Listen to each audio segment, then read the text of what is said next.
Starlink-nya Elon Musk udah masuk Indonesia nih, dan langsung heboh kan? Banyak yang mulai ngebanding-bandingin, apakah ini bakal jadi akhir buat penyedia internet lokal kayak internet rakyat? Nah, dalam pembahasan kali ini, kita akan lihat kenapa membandingkan keduanya itu sebenarnya kurang pas. Oke, kita langsung aja pakai sebuah analogi yang menurut saya pas banget. Jadi gini, bandingin internet rakyat sama Starlink itu kayak ngebandingin naik angkot sama sewa helikopter. Keduanya sama-sama alat transportasi kan? Tapi apa mereka bersaing buat penumpang yang sama? Tentu enggak dong. Kalau Anda paham analogi ini, Anda bakal paham inti dari semua perdebatan ini. Ini dia peta perjalanan kita.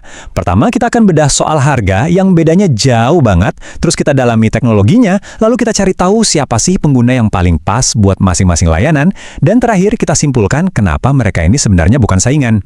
Yuk, kita mulai dari faktor yang paling sering diomongin dan paling kerasa bedanya, duit. Ini bukan sekedar beda tipis loh, ini beneran beda kelas. Angkanya di sini benar-benar nggak bisa bohong. Lihat deh bedanya. Internet rakyat cuma Rp100.000 sebulan, dan alatnya itu dipinjemin, gratis. Sekarang bandingin sama Starlink, Rp750.000 sebulan, ditambah Anda harus beli sendiri perangkatnya, yang harganya bisa nyampe hampir 8 juta. Wow! Ini beneran dua dunia yang berbeda. Nah, poin ini bener-bener bikin kita mikir. Uang yang Anda keluarin cuma buat beli perangkat kerasnya Starlink itu bisa dipakai buat bayar langganan internet rakyat selama 5 tahun. Gila kan? Ini udah negasin banget kalau kita lagi ngomongin dua segmen pasar yang beda total. Jadi, kenapa harganya bisa sejomplang itu? Jawabannya ada di teknologi yang mereka pakai. Beda banget. Yang satu basisnya di darat, yang satunya lagi di angkasa. Disinilah analogi angkot versus helikopter tadi jadi relevan banget. Internet rakyat itu pakai teknologi FWA, atau gampangnya kita sebut aja ini si angkot. Dia bergantung sama jalan raya yang udah ada, yaitu jaringan tower BTS di darat.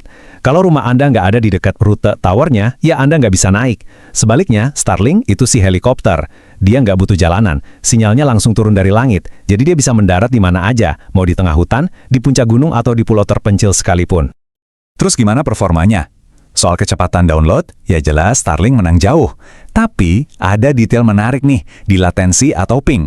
Karena internet rakyat nyambungnya ke tower darat yang jaraknya lebih dekat, pingnya justru cenderung lebih rendah. Ini bisa jadi kabar bagus buat para gamer online.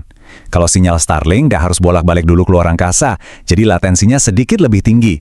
Meskipun untuk teknologi satelit, angka segini tuh udah canggih banget. Oke, kita udah bahas harga dan teknologi. Sekarang, pertanyaan paling penting.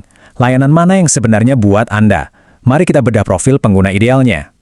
Jadi, siapa yang harusnya pilih si angkot? Jawabannya, ya mayoritas dari kita. Internet rakyat tuh dirancang buat masyarakat umum.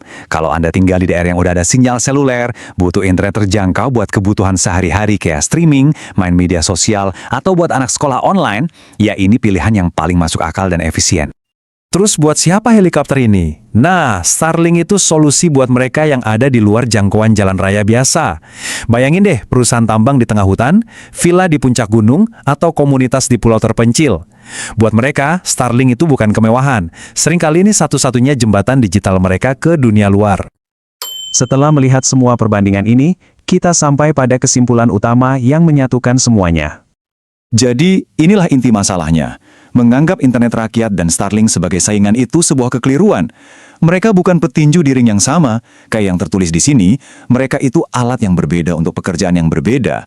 Anda kan nggak pakai palu buat mengukur suhu, kan? Keduanya mengisi celah konektivitas yang berbeda-beda di Indonesia.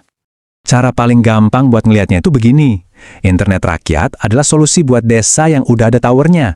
Sementara Starlink, dia adalah penyelamat untuk daerah yang benar-benar terisolasi. Yang satu untuk jangkauan luas, yang satunya lagi untuk jangkauan terjauh. Dua-duanya penting dan mereka nggak saling menggantikan. Jadi kita kembali lagi ke analogi awal. Setelah paham perbedaan harga, teknologi, dan target penggunanya, Anda bisa tentukan sendiri. Untuk perjalanan konektivitas Anda, apakah Anda butuh angkot yang praktis dan ekonomis, atau butuh helikopter yang mampu menjangkau tempat tak terjangkau? Jawabannya ada pada kebutuhan unik Anda masing-masing.